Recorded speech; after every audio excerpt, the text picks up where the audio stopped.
અબડાસા તાલુકાના Kothara police station વિસ્તારમાં copper વાયરની ચોરીનું મોટું કૌભાંડ એલસીબીએ પકડી પાડ્યું હતું. ચોક્કસ બાતમીના આધારે તપાસ કરતા 3 લાખની કિંમતનો કોપર વાયરનો જથ્થો અને 2 મોટરસાઇકલ કબજે કરવામાં આવ્યા હતા.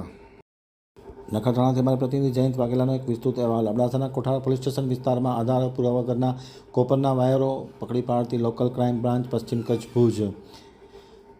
કચ્છ ભુજ એલસીબીના incharge police inspector HR Jethi તથા પોલીસ સબ ઇન્સ્પેક્ટર JB જાદવનાએ લોકલ ક્રાઇમ બ્રાન્ચના સ્ટાફને જિલ્લામાં ગેરકાયદેસર પ્રવૃત્તિ કરતા શખ્સો સામે કાર્યવાહી કરવાનો આદેશ આપ્યો હતો. તે મુજબ ASI Vikesh Rathwa, Yashwantkumar Chauhan, head constable Lakhabhai Rabari, Vikramsinh Gohil, Anilbhai Khatana Abdasa તાલુકામાં નાઇટ પેટ્રોલિંગમાં હતા. તે દરમિયાન માહિતી મળી હતી કે ખુડા ગામની દક્ષિણ દિશાએ આવેલ પવન ચોકીના લોકેશન નંબર 256 વાડેથી થોડીક દૂર બાવરની જાળીમાં અમુક શખ્સો ચોરી કે છડકપટથી મેળવેલ કોપરનો વાયર સગવગે કરી રહ્યા છે.